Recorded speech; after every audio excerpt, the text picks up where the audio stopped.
Pasta 10. Lei 10. Contágio. Evite o infeliz e azarado. Julgamento. A miséria alheia pode matar você. Estados emocionais são tão contagiosos quanto as doenças. Você pode achar que está ajudando o homem que se afoga, mas só está precipitando seu próprio desastre. Os infelizes às vezes provocam a própria infelicidade, vão provocar a sua também. Associe-se ao contrário, aos felizes e afortunados. A lei transgredida. Nascida em Limerick, Irlanda, em 1818, Mary Gilbert foi para Paris na década de 1840 fazer fortuna como dançarina e atriz, adotando o nome de Lola Montez. Sua mãe era descendente distante de espanhóis. Ela se dizia dançarina de flamenco, vinda da Espanha.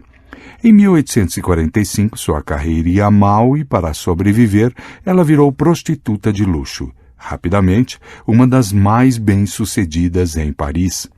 Só um homem poderia salvar a carreira de dançarina de Lola: Alexandre Dujarrier, dono do jornal de maior circulação na França e também o crítico de teatro do jornal.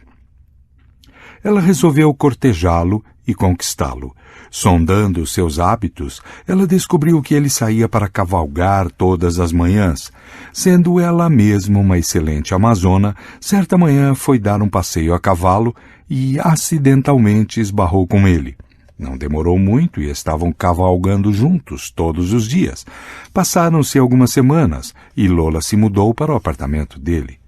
Por uns tempos, os dois viveram felizes juntos. Com a ajuda de Dujarrier, Lola começou a retomar a sua carreira de dançarina. Apesar de estar arriscando a sua posição social, Dujarrier contou aos amigos que se casaria com ela na primavera. Lola nunca lhe disse que fugira de casa aos 19 anos com um inglês e continuava legalmente casada com ele. Embora Dujarrier estivesse apaixonadíssimo, sua vida entrou em declínio.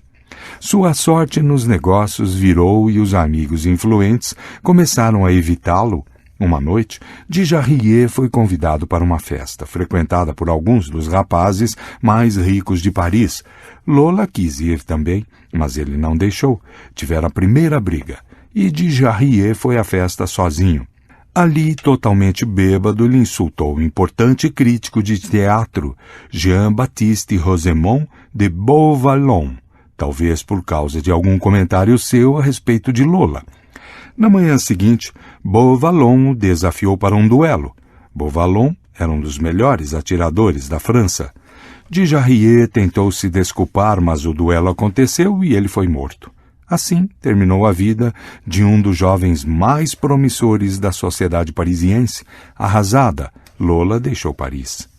Em 1846, Lola Montez estava em Munique, onde resolveu cortejar e conquistar o rei Ludovico da Baviera. A melhor maneira de chegar a Ludovico, ela descobriu, foi através do seu ajudante de ordens, o conde Otto von Herschberg, homem com uma certa queda por moças bonitas.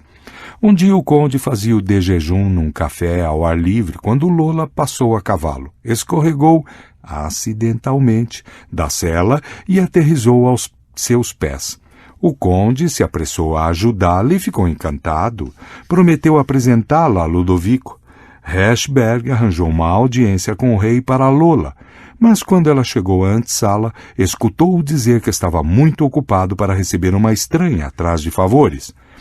Lola afastou as sentinelas e entrou na sala ela mesma, ou por uma das sentinelas, e para a admiração geral, mais particularmente do rei, seus seios nus ficaram impudentemente expostos.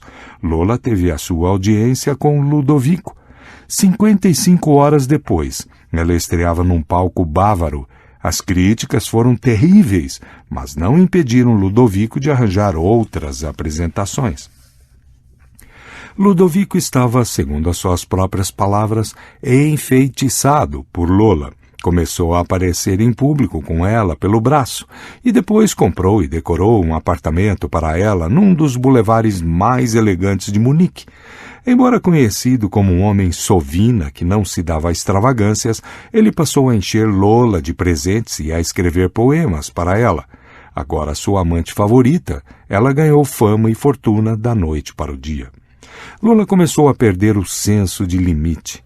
Um dia, num dos seus passeios a cavalo, ela encontrou pela frente um homem idoso que cavalgava um pouco lento demais para o seu gosto. Sem poder ultrapassá-lo, ela lhe bateu com o rebenque. Em outra ocasião, ela levou seu cachorro para passear solto.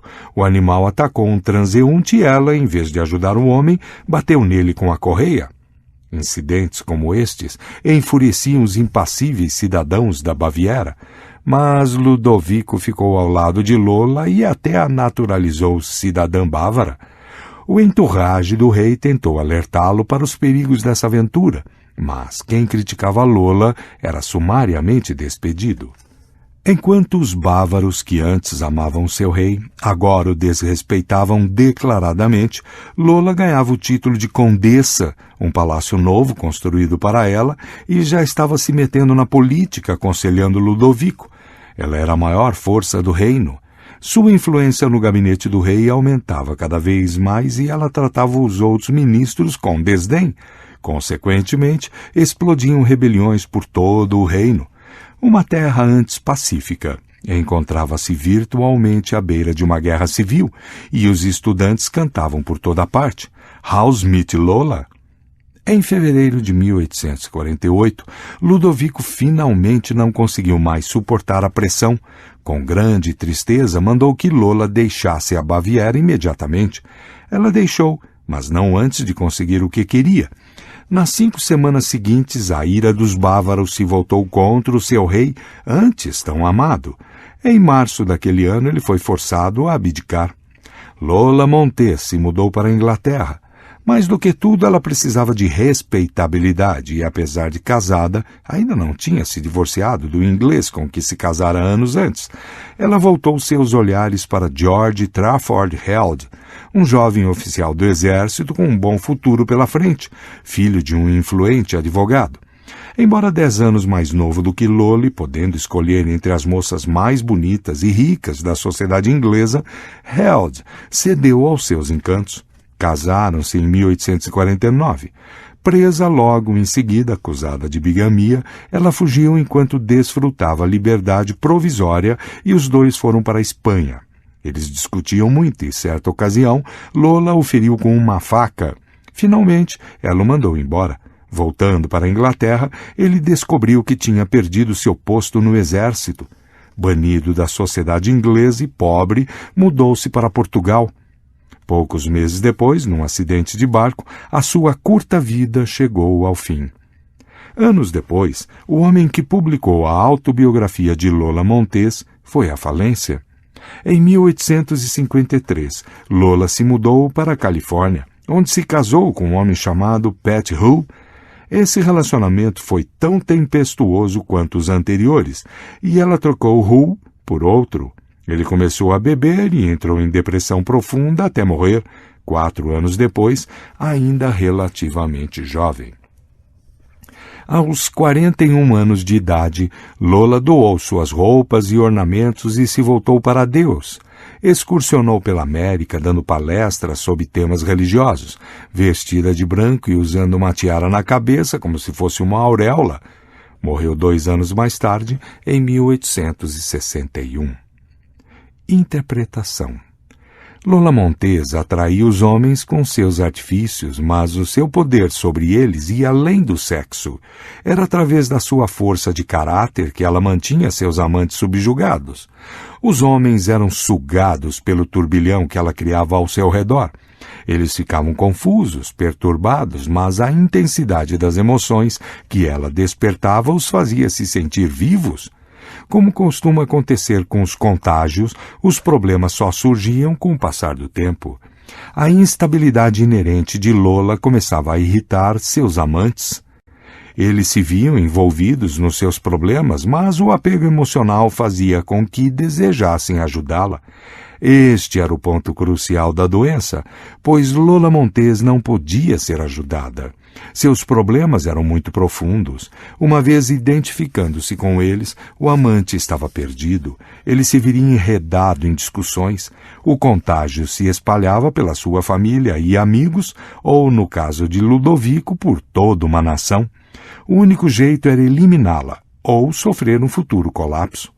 O tipo de personalidade contagiosa não se restringe às mulheres, nada tem a ver com gênero. A sua raiz está numa instabilidade interior que irradia, atraindo desastres. Existe quase que um desejo de destruir e perturbar. Você poderia passar a vida inteira estudando a patologia das personalidades contagiantes, mas não perca o seu tempo. Aprenda a lição apenas.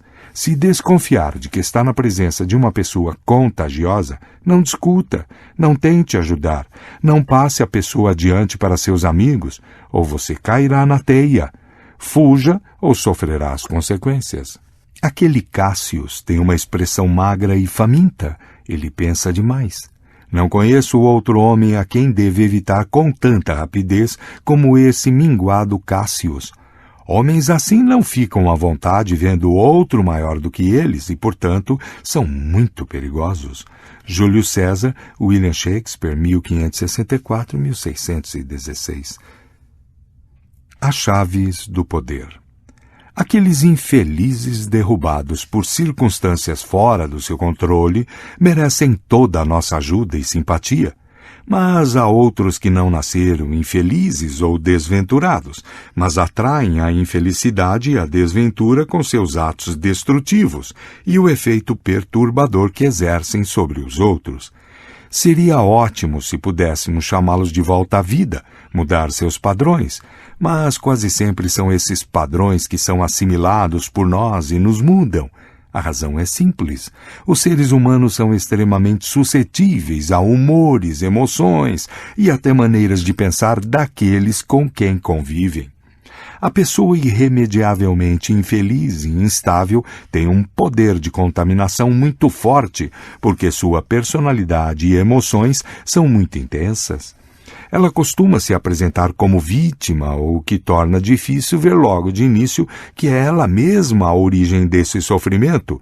Até você perceber a verdadeira natureza dos seus problemas, já está contaminado. Compreenda isto. No jogo do poder, as pessoas com quem você se associa são importantíssimas.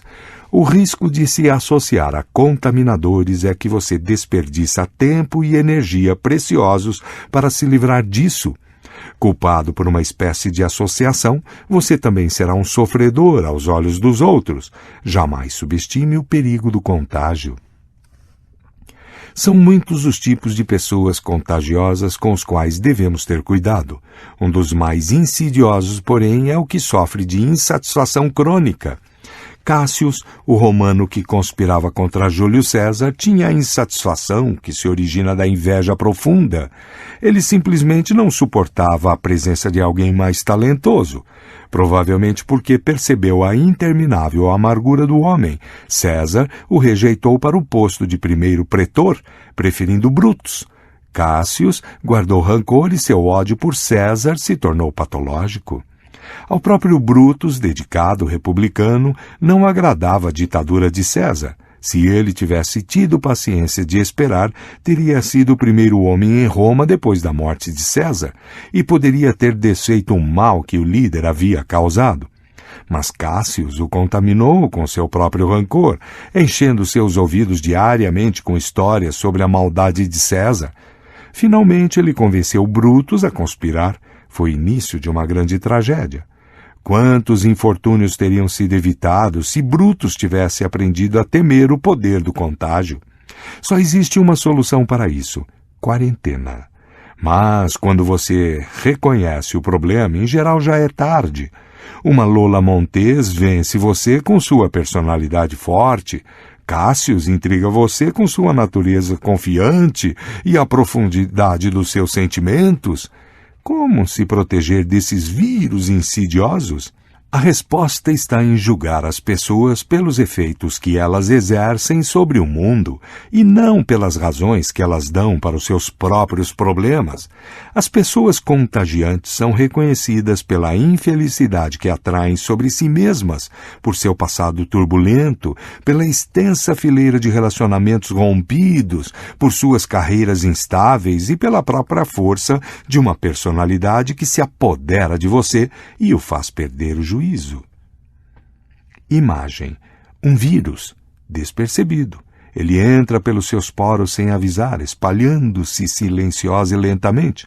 Antes que você perceba, o contágio, ele já o pegou.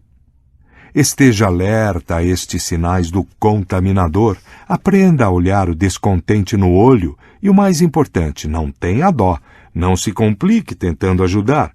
O contaminador não vai mudar, mas você se confunde. O outro aspecto da contaminação é igualmente válido e talvez mais fácil de compreender.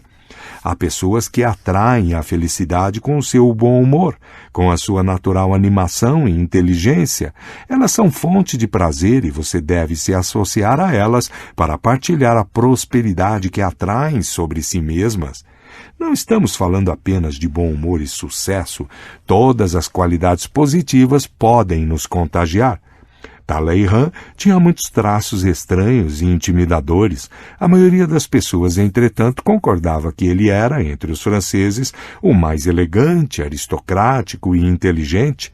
Na verdade, ele era de uma das famílias nobres mais antigas do país, e apesar da sua crença na democracia e na República Francesa, conservava suas maneiras da corte. Napoleão, seu contemporâneo, era o oposto, um camponês da Córcega, taciturno e deselegante, até violento. Não havia ninguém que Napoleão admirasse mais do que a Talleyrand. Ele invejava a maneira como o ministro tratava o povo, a inteligência e a habilidade com que deixava as mulheres encantadas e, na medida do possível, conservava Talleyrand ao seu lado, esperando assimilar a cultura que lhe faltava. Não há dúvida de que Napoleão mudou com o andar do seu governo. Muitas asperezas foram polidas com sua constante associação com Talleyrand. Tire proveito do aspecto positivo desta osmose emocional. Se você for triste por natureza, por exemplo, jamais ultrapassará um certo limite. Apenas as almas generosas atingem a grandeza. Associe-se com generosos, portanto, e eles o contaminarão, soltando o que está apertado e contido dentro de você. Se você é melancólico, gravite em torno das pessoas animadas. Se tender ao isolamento, force-se a ser amigo do gregário.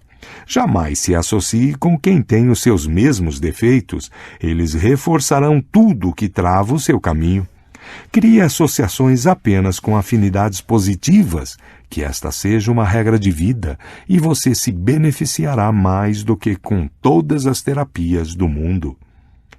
Autoridade. Reconheça o afortunado de modo a poder escolher a sua companhia e o desafortunado para poder evitá-la. O infortúnio é, em geral, uma tolice, e entre os que sofrem dela não há doença mais contagiosa. Não abra sua porta para a menor das infelicidades, pois se o fizer, muitas outras virão em seguida. Não morra da infelicidade alheia. Baltazar Gracian, 1601-1658. O inverso. Esta lei não aceita o inverso. Sua aplicação é universal. Nada se lucra associando-se com quem pode contagiar com sua miséria. Só se obtém poder e sorte associando-se com os afortunados. Ignore esta lei por sua própria conta e risco. Notas. A noz e o campanário.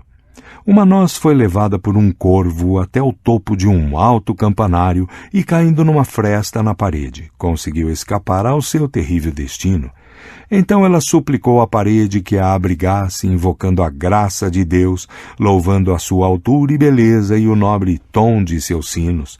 Ai de mim, continuou, como não fui capaz de cair sob os verdes ramos da minha velha mãe e me deitar no terreno pousio coberta por suas folhas secas.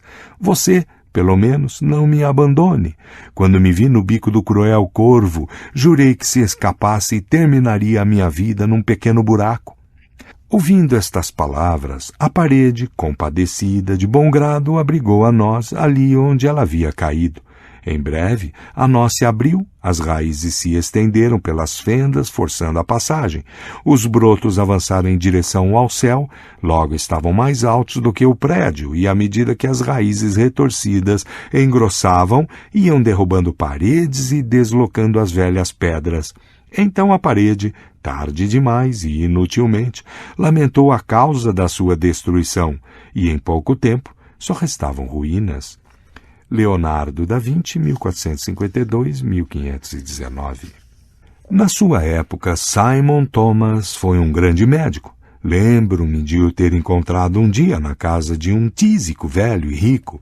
Ele dizia ao paciente, discutindo a sua cura, que um dos meios para se conseguir isso era permitir que eu privasse da sua companhia. Ele fixaria os olhos na frescura do meu rosto e os pensamentos na alegria transbordante e no vigor da minha jovem masculinidade.